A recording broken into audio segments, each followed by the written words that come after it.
Thank you very much for joining this afternoon's webinar. We'll be underway in a few minutes. We're just having, I can see plenty of you joining, so we'll be underway in a few minutes. Just a note, upcoming, coming up tomorrow is Sam Biscoe from Seldor Venues on talking about audiences returning to venues and what we need to do to welcome them back. Chris Unit on Wednesday with 5 ways to make website analytics work for ticketing, which I saw a run through this afternoon. Very good that is. And recently added, only last week, we added the session reducing membership churn as renewals occur. That is on the 20th of May, 4 p.m. UK time. So if you haven't seen those, by all means, go ahead and register for those. But we'll be underway in a couple of minutes' time.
Okay, so it's just after 2 o'clock, which is the time we said we'd start, and we all like getting off on time. So welcome to this TPC webinar series, number 1 in this series, benchmarking COVID fallout with David Brownlee from TRG Arts.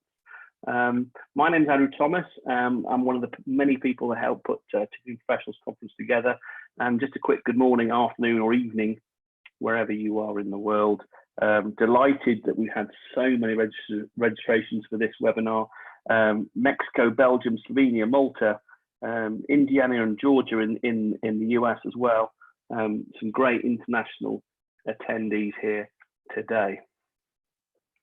We have just a very quick bit of housekeeping. We'll be up 45 to 60 minutes depending on Q&A. We are recording this session and it will be distributed later on in the week. We're going to have the very basic format, a bit of a presentation, or presentation from David Brownlee. As you can see, David on screen there. Some discussion points, that some things I picked up on when I had a run through this with David late last week, and then into a Q&A. I know everyone's become an expert on Zoom, but if you haven't, Q&A can be found depending either at the bottom or the top of your screen, and that little speech bubble there. You've also got the ability to upvote. So if you see a question that's really relevant, you can give it a thumbs up, and that gets to the top of the list, because I'm expecting quite a lot. We're well into the 3 figures already on attendees here today, so I'm sure there's going to be a great number of questions. But thank you very much for attending. And without further ado, I'll hand you over to Mr. David Brownlee.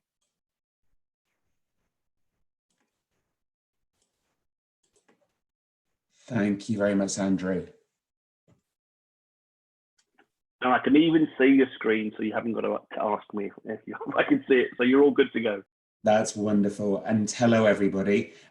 Great to have so many people here, and great to have so many people from so many different places. I have presented the benchmark today in a context that is largely UK orientated. But as you'll see as we go through, this is very much an international project. And as you go through, if you've got some questions that are relevant specifically to where you come from, do make sure you use that Q&A button. So what is it? Where does this all come from? It's a partnership between Purple 7 and TRG Arts. Many of you will know both organisations well.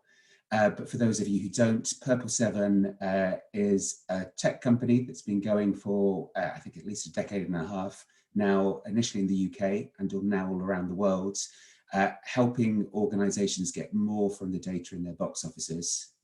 And TRG Arts will celebrate a quarter of a century in 2020 as a firm initially in the US, but now throughout Canada, Australia and into UK and the EU too, that helps organisations through action-orientated consulting to increase revenues in a sustainable way from their patrons. What we've come together to do is create a tool that gives near real-time intelligence on the health of the sector. I know that there are lots of technically minded people here, so get through some of the techie stuff to begin with. At the moment, it's taking feeds from all those systems, which I'm not going to list, that are up there in front of you at the moment. And the way that it's doing it, clearly, obviously, is GDPR compliant. Data is sitting on UK servers. And the way that this is working in terms of GDPR is that 777 is a data processor. All of the data remains in the ownership of the participating organisations and is only looked at in an aggregate way with no issues at all in terms of personal information. What we're trying to do is give a free tool to arts organisations to allow them to compare with their peers. We're in a position now that we haven't seen anything like this in the history of theatre and the performing arts in the UK and the rest of the world, well, at least for 100 years or so. And being able to compare what you're seeing now to historic data is kind of meaningless. So for us, what the genesis of this was, how can we start comparing meaningfully with organisations like yours to see, am I normal? And crucial to this, and the basis of the partnership, is it's not just about the data, it's what you do with it. And I think many of you have already been signed up to our weekly TRG gathering, which I think we're now up to about 800 organisations a week coming together for TRG 30, where we're sharing insight from the dashboard and also other knowledge that we're gleaning to give directional counsel to organisations about what they can be doing to shore themselves up as best they can in the unprecedented circumstances we find ourselves in.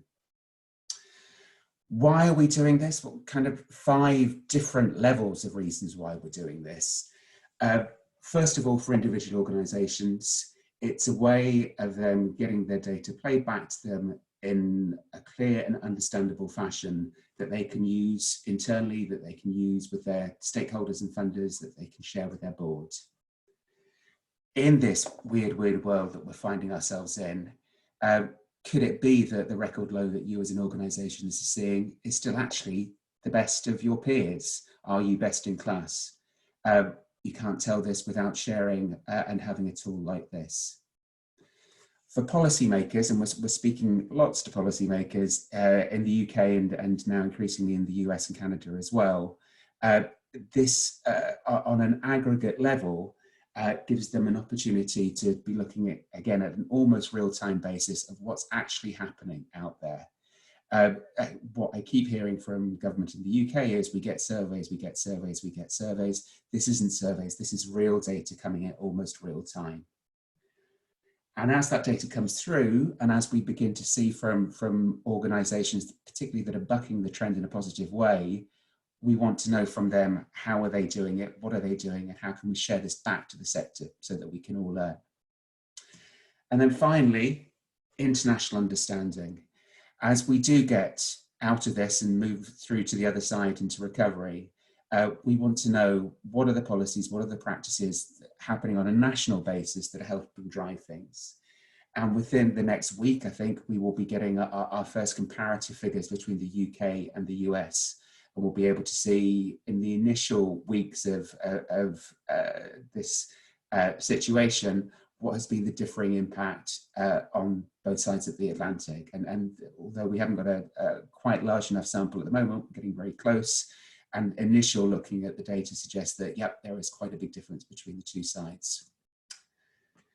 I'm going to tour you through 2 different tools this afternoon, very briefly with both of them. Starting off with what you would get if you're a cultural organisation who is signed up to this project. So you're seeing this at the moment, this is the screen that you would get if you're a UK organisation who signed up to this. And if you look on the left-hand side of the screen, you can see that it says it's United Kingdom, but it also says that it is a large presenting organisation. And what we've done is come up with a very basic typology to ensure that we are not comparing apples with aardvarks. So we're not looking at a 3,000 seat presenting house and comparing it with a 120 seat art centre.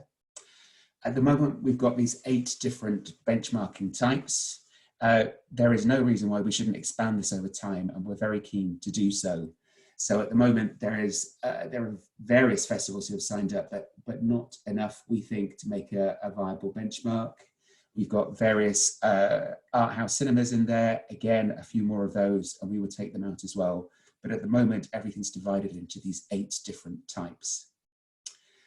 Going back into the landing screen again, you have a key metrics screen, which at the moment has these 6 different boxes. This will change and grow as we go. The first 4 boxes are about ticket sales and about revenues. And you'll see that one that is yellowed off is for revenue for year to date.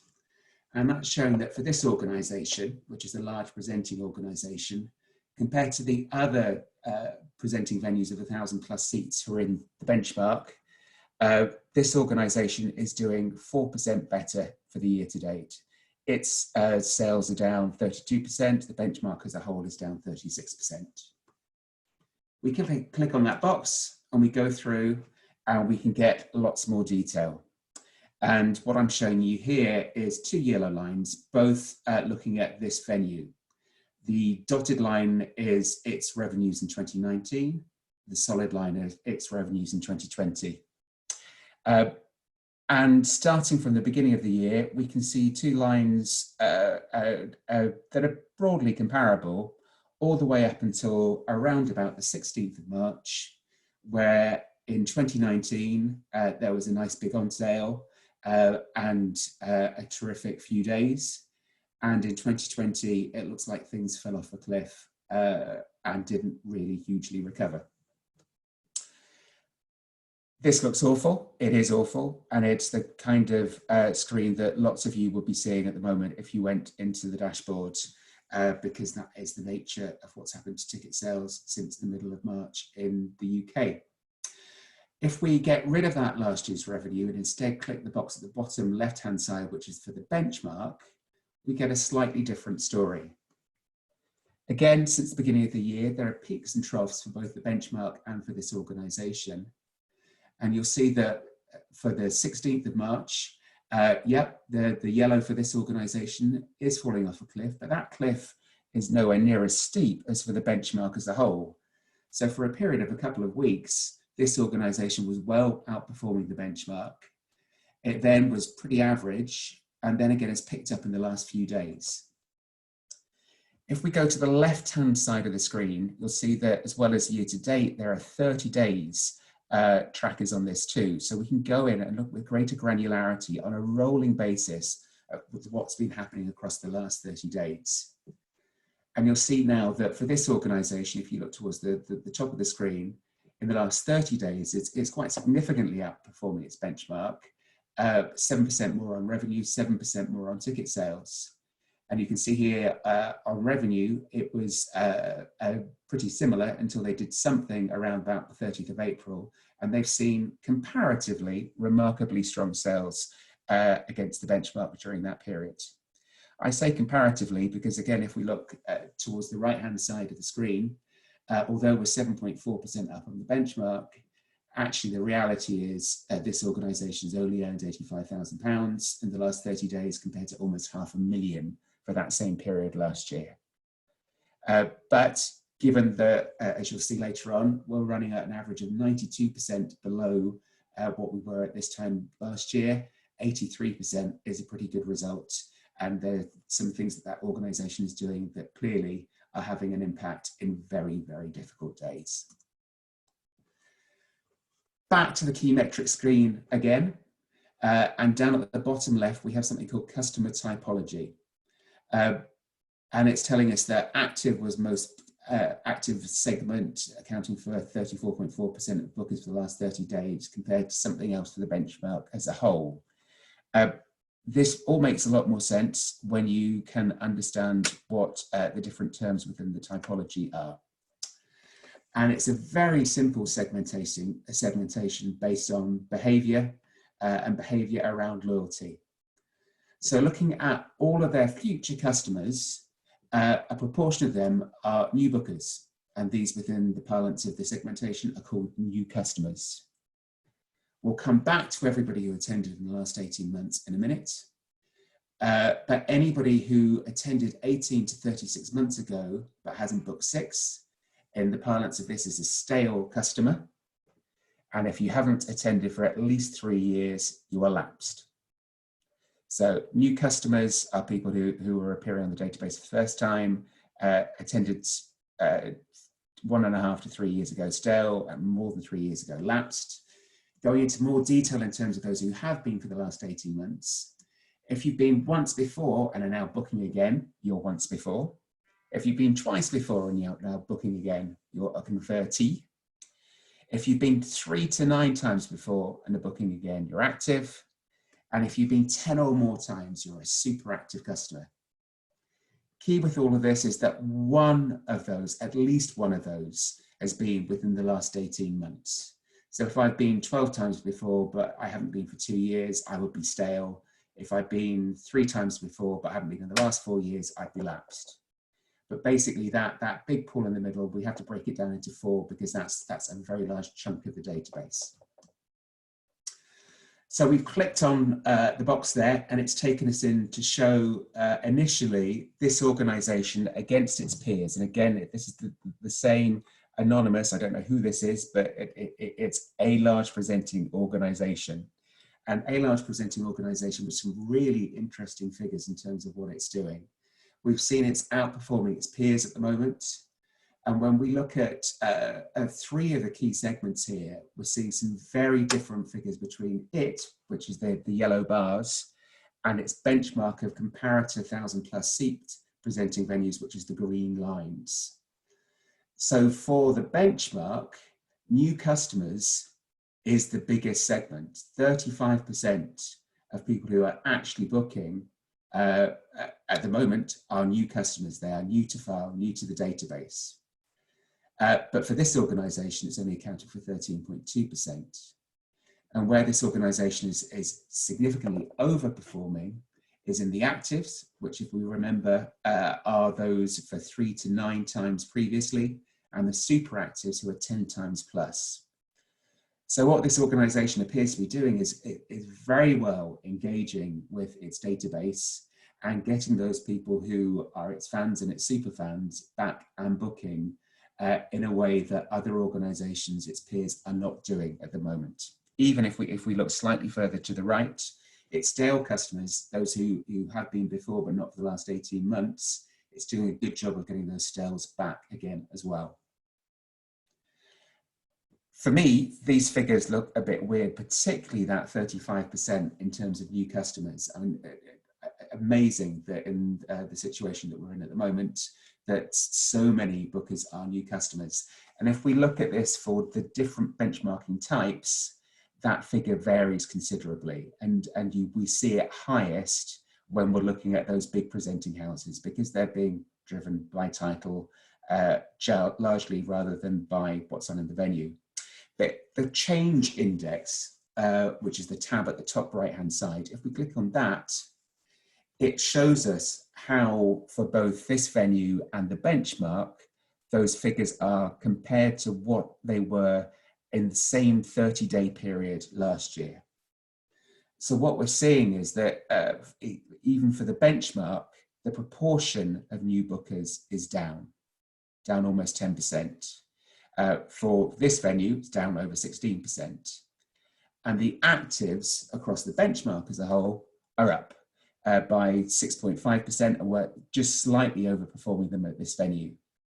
The big difference is around these super actives, which clearly something is happening in a way that my guess is quite directional from this venue in terms of getting its most loyal people engaged and booking in this very difficult time. There's a pink box on the right-hand side of the screen, and I would draw your attention to this because it's absolutely fundamental. This is looking at the proportion of bookers. This is not looking at the numbers of bookers. And if we look on the 30 days last year as being a nice big a birthday cake, at that point, the slice of the birthday cake being taken by superactives was significantly lower than it is at the moment. But this year we don't have a birthday cake, we have a fairy cake. In the case of this organisation, 83% less bookings than it was last year. So while the slice may be proportionately larger, the cake is far, far smaller. So the amount that I'm eating, the amount of performance, the amount of revenue, the amount of tickets coming through from those superactives is still far, far less than last year. But proportionately, it's still outstripping others. Last bit in terms of this tool for the cultural organisations is looking at advances. And what our initial screen is showing us here is the advance for the quarter starting July 2020 against the average advance for their peers within this benchmarking group. And this benchmarking group, if you go back to the left-hand side of the screen, you can see is for medium producing organisations. So it's a different organisation to the one that we were looking at previously. It's a smaller one that is largely producing. And for this organisation, compared to its peers, for July, August, September, it's 11% higher. But if we click on the box, we get into a far deeper and more interesting story. But before we go there, just I'm sure everybody listening to this understands advances and how they work and what we mean by this. But this is probably something that you haven't seen presented in this kind of way before. We analysed the data that we've got in the benchmarking tool at the moment, which is from around about 200 UK organisations at the moment, and a really, really good mix of commercial, not-for-profit, all sorts of different scales. And we looked at, okay, what was the overall aggregate revenue by month for matured sales for each of those months.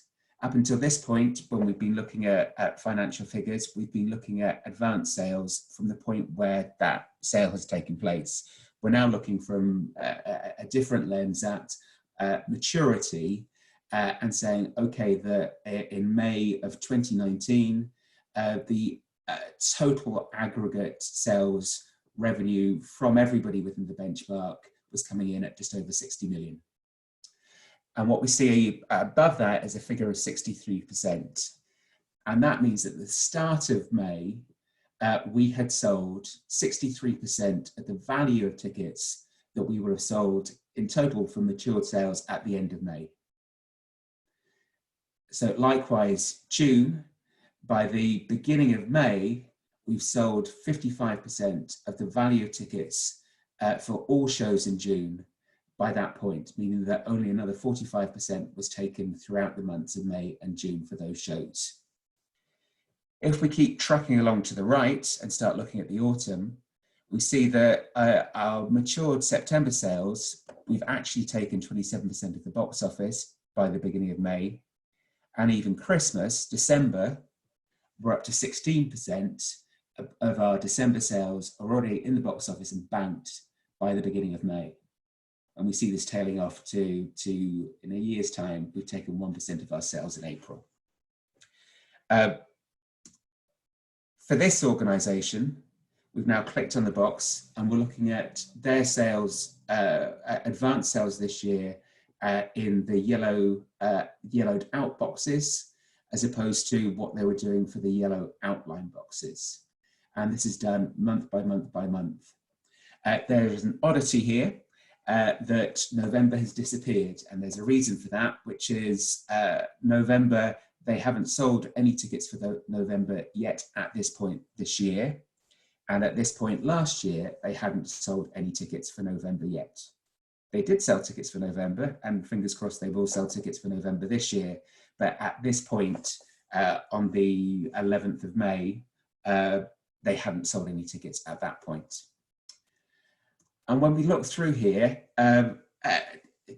it's telling us different stories at different points. So first of all, it's looking at this quarter and saying that this quarter is down 68.5% at this point compared to last year.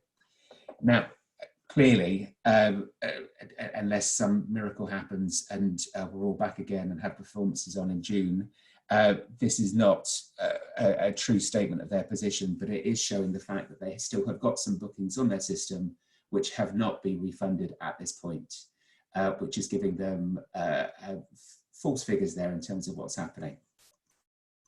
For the next quarter, and again, I certainly wouldn't be betting that there's going to be an awful lot of activity within July, August or September. At the moment, they're 83.5% down. For me, it gets more interesting when we're looking further out. And for this organisation, clearly, the Christmas period, December and January, is big for it. And last year, at least, they had very significant advance revenues for both of those months. And this year, they're seeing that their revenues are way lower than they were. And if we look at the right-hand side of the screen, it's showing that across every performance going forward, their advance at this point last year was around about 616,500. It's down to less than $250,000 this year, which is down about 390,000. Which looks awful news, which I'm sure it is for that organisation. But when we compare them with their peers, actually, in terms of that December and January period, whilst their performance against themselves, their performance last year is way down, they're still outperforming against their peers during those months. They're also significantly outperforming against their peers in terms of June, which again suggests that they are being slower in terms of getting those bookings reprocessed than others are.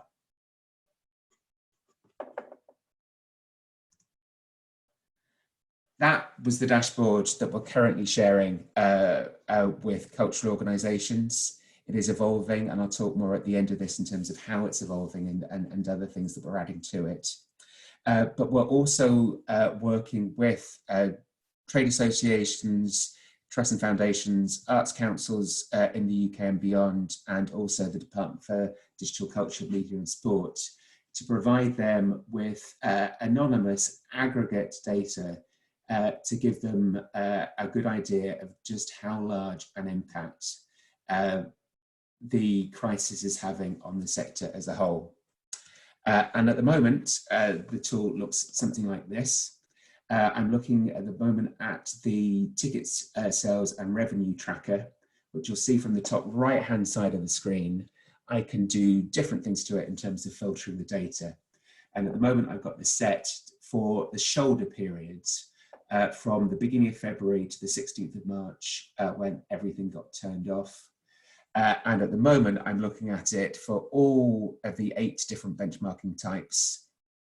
And we're looking at it for every nation and region of the UK.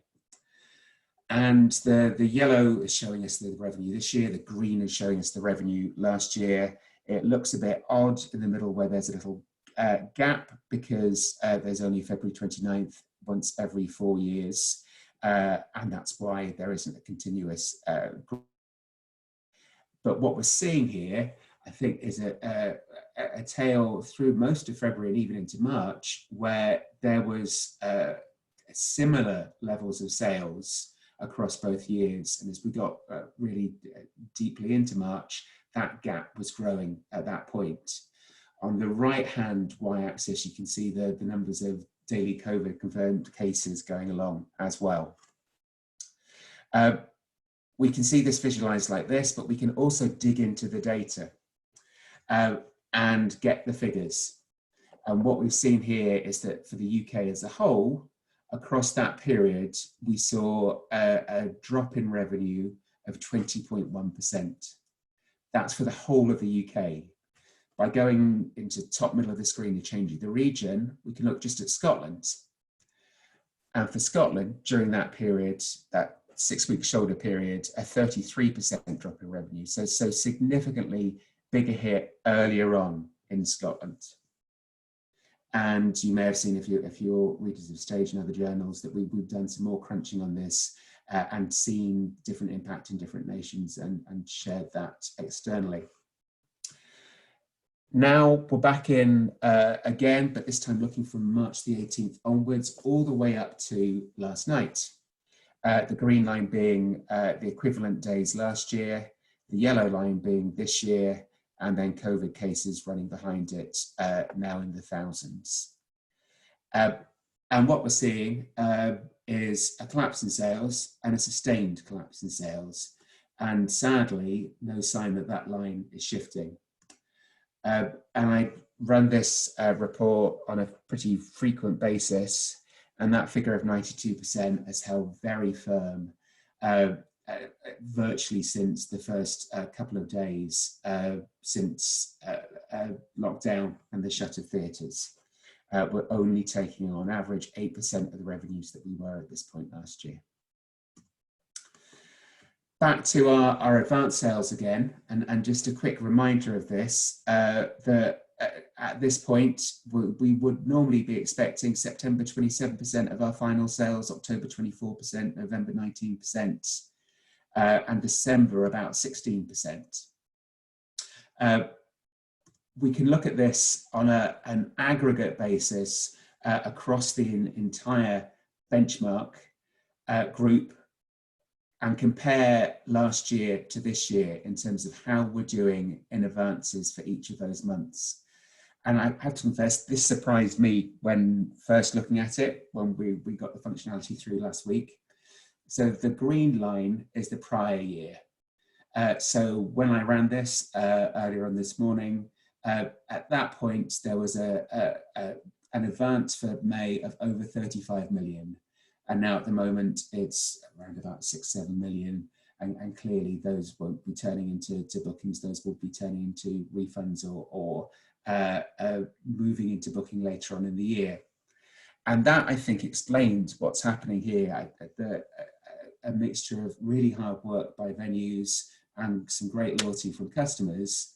We're seeing that, for me, somewhat surprisingly, September and October, we have got as much in the bank as we had at this point last year. Now, I think a large proportion of that will be movement of refunded bookings into later on dates.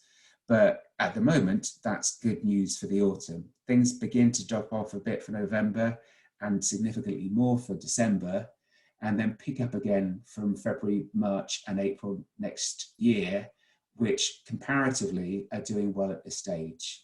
But if I just flick us back again, we just need to remember that December, we're only looking at this point at 16% of what we would expect to do by the end, so we've still got 84% of sales to make. So I think through this, this is going to be a crucial one to be tracking.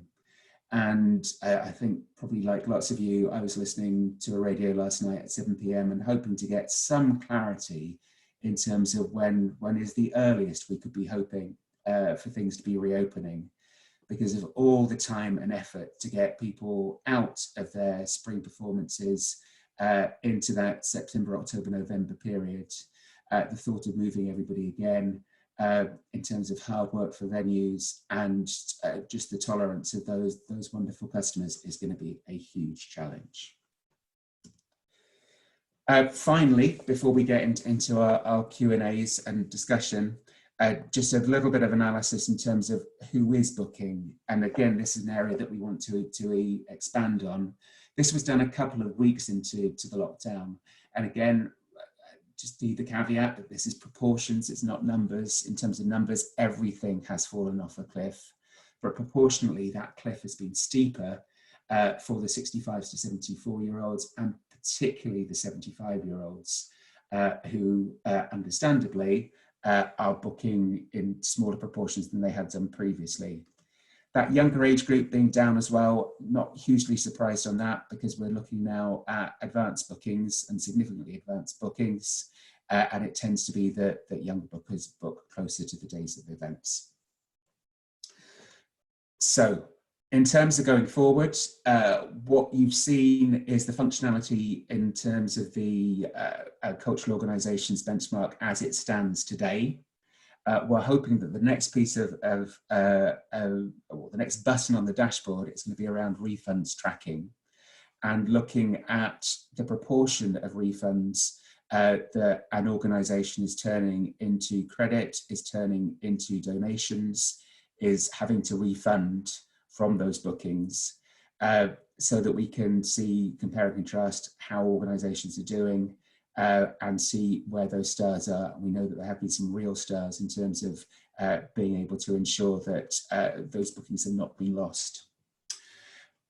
We want to grow and broaden the range of organisations taking part. As I said, in the UK, we've got a couple of hundred organisations signed up now. It's a really, really significant chunk of the sector. It could be bigger.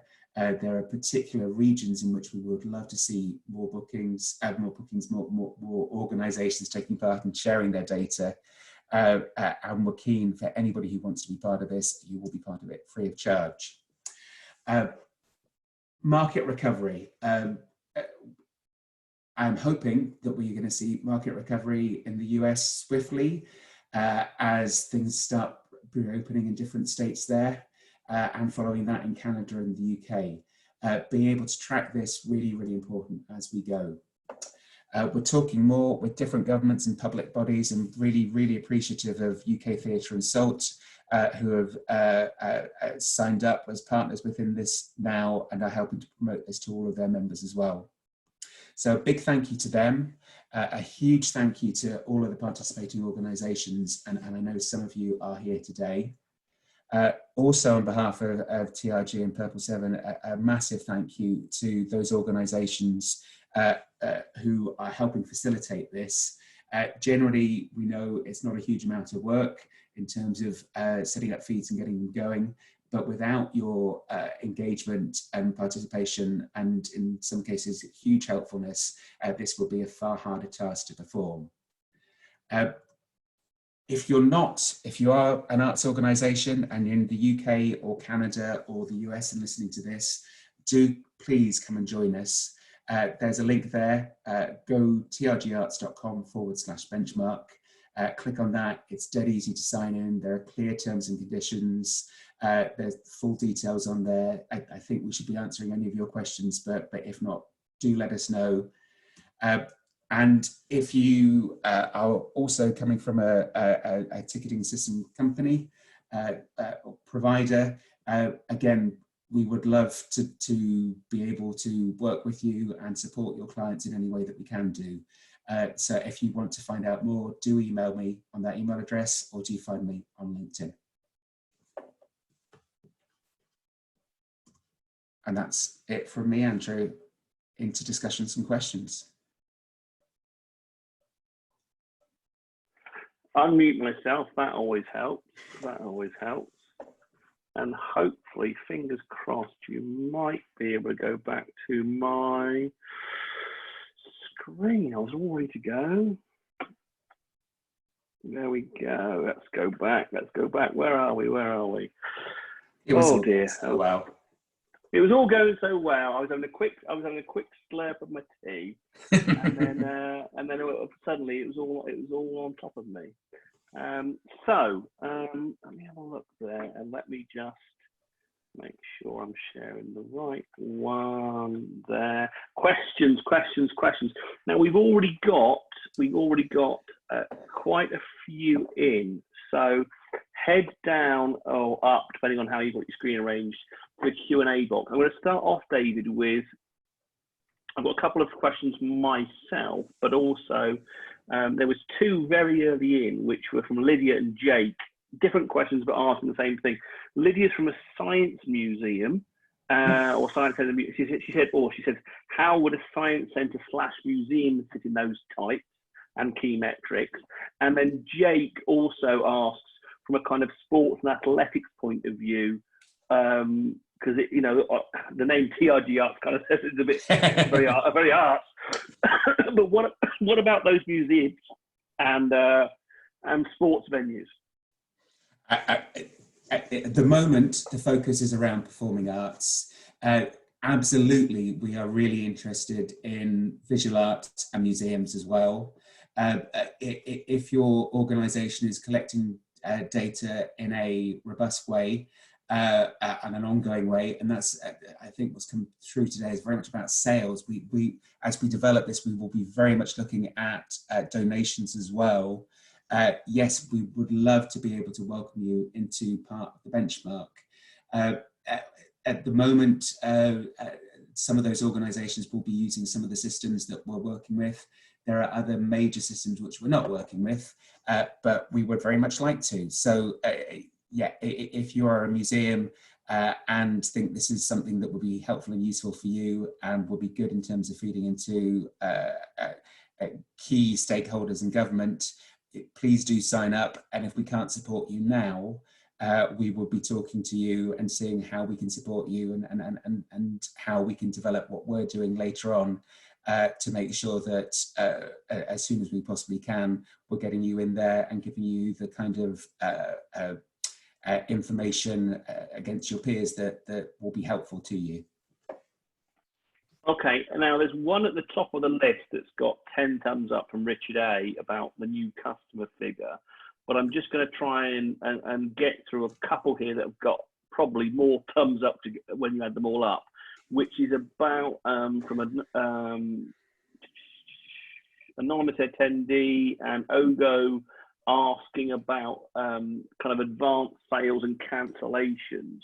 So when you look at a cancellation, is that coming off an advance and then being counted as a sale, or how are you handling kind of cancellation and moves in revenue in those dashboards? That's a really good question, and the answer is different in different places. So within the sales screen that you're seeing, that at the start of the presentation, that was not looking at cancellations. Unless the cancellation had taken place within 7 days of the original booking. So we were just looking at sales on top of sales on top of sales. And if you were then moving a booking that had been made, that wouldn't count as a new sale within it. In different parts of the benchmark, we're looking at different things though. So the rolling forward of the typology, that will be looking at live bookings and not looking at cancellations. So there is no simple answer to this, but we're kind of taking it on a case-by-case basis depending on which bit of the dashboard that you're looking at and what's most sensible for that metric. Okay, superb, superb. If you have got a question, head down to that Q&A box and pop that in now. We've got to go to the top of the pile now, which is a question from Richard A. And he asked, is there a possibility that the 35% new customer figure is swayed by people who've used a work email previously and now on their home email because they're furloughed? And Brian Andrews kind of chips in on that and says, you know, or possibly from lapsed customers that have been purged. I mean, I've certainly seen booking these webinars. I mean, we're up to about 1,900 bookings now for these webinar series. And I've noticed, because we crunch the numbers, people we've never seen before involved in our content, and we were getting quite a high figure. When I look through it, there's david.brownlee@gmail rather than at the TRG Arts, because you've been, you know, you're laid off or on temporary unemployment, depending which country you're in, and therefore having to use your Gmail to register for it. So do you think there's definitely some kind of false data in there because of that?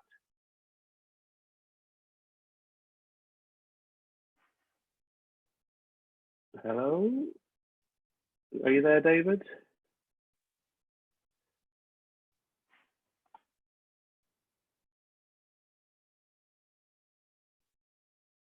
I'm not sure if you can hear me, David. I can't hear you if you're there.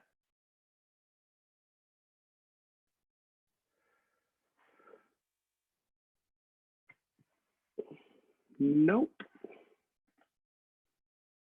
Nope, nope, nope. Not hearing you, David, if you're there. We seem to have lost David on the sound, so I'm not sure what's happened there.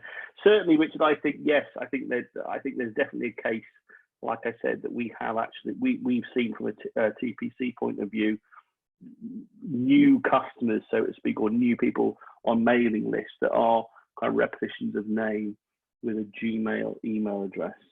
I'm hoping that we can get David back, because unless you can't hear me and just hear him, we appear to have lost David, which is most unfortunate.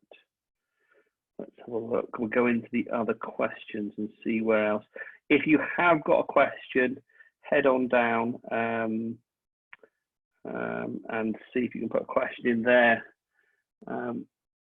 Let's see if we can get David back. Thank you to the people who are texting me and WhatsApping me saying yes, they can hear me. So at least I'm not talking to myself. But we haven't actually got David on, so I'm not sure. So let's go through and see what else we've got in terms of questions. But thank you very much there for that question from Richard, and following up with I'm back. David. He's back. He's back. I'm so. I feel like an absolute pro. There's no. You are a hero. I was just thanking Richard for that question. So we're going to roll on because we have got questions building up here. But you are back, superb. And in terms of answering that question, obviously I wasn't there to answer it. Do you want any feedback from me, or did you? Well, the point I was making, I've definitely seen kind of what I call new data from people, who've got a Gmail and a Hotmail rather than their work address. And basically, I was saying I do think there is a case that some data will come from new accounts. I'm not sure if you want to just answer anything, you've done any work on it. I mean, I think absolutely there will be a proportion of that. The key thing for me is looking at comparisons between different benchmarking types, and within benchmarking types, how am I doing compared to that new normal? And that new normal absolutely might involve some people using a new email address and new account, but clearly that's different. We're seeing different figures for big presenting houses compared to producing houses, and within those groups there's a huge amount of variation as well. So yeah, as always, when we see new bookings, there is an element of is that really a new booker, or is that just a booker with slightly different information than we've seen before? And generally what we are seeing is that the numbers of the proportions of those new bookers are even lower than we're seeing previously. Okay, superb. Got a couple here with some thumbs up. So again, you can look at the questions there and give a thumbs up if you think it's particularly relevant, or type your own. Vince asks, to be able to do this comparative analysis for previous years, I assume all data resides in the database. Yes. My questions are, sorry, so we've given loads of thumbs up in my questions have moved around. It moved around. My questions are, what is the retention period of this data, and GDPR clearance, and statistical versus customer information? So whether you can give a quick response on that one, that would be good, David. I mean, the retention period is the retention that you tell us. If you've got a retention period set of 3 years, then if it's still with us within 3 years and we're still running this COVID benchmark in 3 years, then obviously at that point it can be removed from the benchmark. And then the other question was about PI, wasn't it? Yes. Basically the PI is there. It's being dealt with on a secure server in a secure way.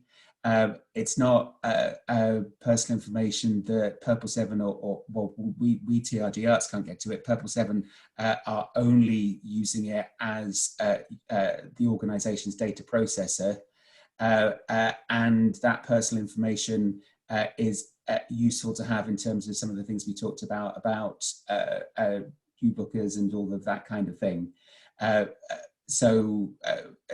We are ticking all the GDPR boxes, and it is all safe and secure. But yeah, absolutely, the PI information does allow functionality and quality of reporting.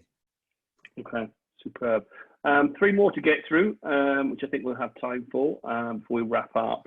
Vanessa's top of the pile, and she asked, you mentioned in the intro looking at how organisations who are doing better than the benchmarks are managing that. Are there any success stories that you can share?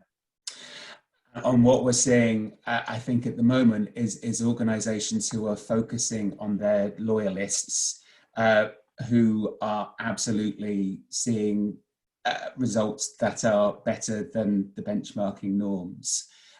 Those who are looking at a segmented way at how they are engaging with people around ticket sales, donations, and particularly in terms of North American colleagues, subscriptions, we've seen some really good results. Even to the point where some organisations in North America are seeing subscriptions at the highest level they've ever seen previously. So yeah, there are beginning to be some good examples, and we will be presenting those in a more formal and clear way as we kind of go through over the next few weeks. So a great question, and yes, we should be giving those case studies of organisations very soon. Okay, I'm going to be naughty. I've got 2 of mine that I've actually written down during this as well, so I'm going to jump the queue because I can. You know, in the UK or in England yesterday, there was this announcement that possibly July we'll start to see entertainment places open. And I think you kind of touched it there. Let's say they were, and we'd had announced they could open, and all the nations of the UK had agreed to it yesterday. Then would we then be seeing today or tomorrow, fingers crossed, if people went out and booked tickets, a spike? You know, is that how quickly we're going to see that in this benchmarking? So when we do start to recover, will we see that? Not in real time, but I mean, what's the lag on that? We'll see it the day after. So if today is the day when we're all told that theatres can reopen on the 1st of September, and you're encouraged to go and book, and that leads to an immediate spike in sales, you won't see it today, you will see it tomorrow. Okay. I don't think that's going to happen. I think it's really interesting because you know we're going to be a long time out of this, but at least if we can start to see those shoots. And the other one I've got here, which I just put down, which was about kind of, I didn't see anything on there on group size. I know kind of we talked about it on Friday or Thursday, and obviously you know a lot of these activities are family activities. My grandparents or my parents are shielding right now, and they're going to be cautious about coming out. Will we see, or is there plans for kind of group size analysis in this? There weren't before we had that conversation last week, but it's a really, really good point, and I think a fascinating one, and it's something that is dead easy comparatively to report on, giving the data that's coming into the benchmark. So absolutely, it's a great idea, and yes, it's gone onto the list for development. Superb. Last couple now, we can do very quickly. Anonymous, is there any movement to work with ticket agents where the venue/box office system would not hold the demographic data? So is there any movement to look at that where we have, you know, anonymized data with ticket agencies? I'm just making sure that I absolutely understand this question. We already are working with a couple of ticket agents who are feeding in and are part of that other category. And we would be keen to work with more ticket agents. When we say they do not hold, the agents don't hold the demographic data. It says where the venue box office system would not hold the demographic. Oh yeah, absolutely. And at the moment, there is some West End in here, which is coming from a number of sources, including the venue's own box office, but also other agency feeds as well. So yeah, yes, we do that, and we will be keen to do that more for any organisation who is not holding their own data. Superb, and perhaps anonymous, you might want to get in touch with David to discuss that directly. Last one, unless anyone else comes in with a new one, before we wrap up. So if you do want to get a question in, now's the time to do it. Stefano asks, I'm from a presenting venue in Italy. Any plans of international expansion, David? I'd say, Stefano, look at your email inbox, and you'll see that I emailed you last week to talk exactly about this. So do reply, because absolutely we are interested in terms of other areas for support. We know there is interest from Ireland, and we have had a couple of people from Ireland sign up to the benchmark as it is. And yes, absolutely, we are keen, particularly if we know there's a critical mass in a certain country, then if we can support a number of organisations using similar systems, yeah, absolutely up for those conversations. And I saw Viva Ticket on there as well. We've obviously got a huge presence in Italy as well. So hopefully with anyone using Viva Ticket or Enter, those kind of systems, if the Italians are using that, hopefully there's a nice move in there. Last call, the Q&A. If you've got Q&A, get it in now, or Q. Just Fiola. Hello. Fiola, haven't spoken to her in years. Does any of the ticketing still happening include paid access to view events or classes from moving venue to online, moving from venue to online? Really interesting question. A lot of people, we've got some sessions about this later on about digital content or online. It's a brilliant question, and if you're in a position where you are using your CRM to track that digital stuff, then absolutely we should be able to port that in and be able to report on it in the longer term. If your digital things are happening completely away from your CRM and not being tracked in any way, there is no way in the world ever we are going to be able to do that for you, unless I suppose it's being tracked in another place where we could try and port it in. But yes, in theory, if you're using your CRM, that shouldn't be too difficult. It will be a lot more challenging if you're doing it somewhere else, particularly if you're not trapping any data. Superb. If anyone's got one more, we've got time for one more while I just do some wrap up, but I'll keep an eye on the Q&A box. Just a reminder, folks, coming up tomorrow, Sam Biscoe, who is proving incredibly popular with his session, Your Audience is Waiting for You, talking about how we're going to talk to our audiences to encourage them back in. So that's tomorrow at 2. Chris Unit is 2 o'clock on Wednesday. If you're in ticketing and deal with online sales at your venue or organisation, get onto that. Chris Unit is a really, really good watch and a really font of knowledge on Google Analytics. And just added, we only had it on Thursday. We were waiting to get confirmation of this one.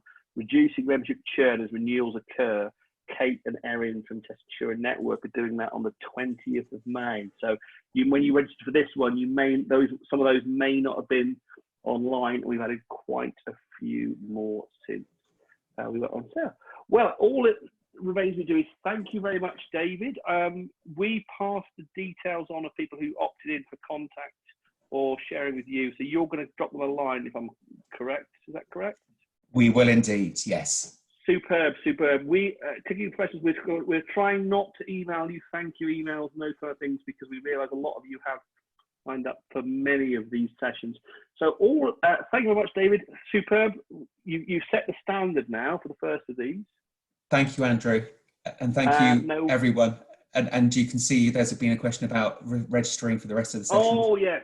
Other sessions, ticketingprofessionals.co.uk is where you need to head, ticketingprofessionals.co.uk.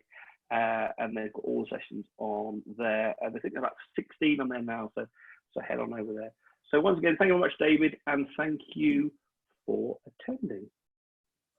Bye, everyone.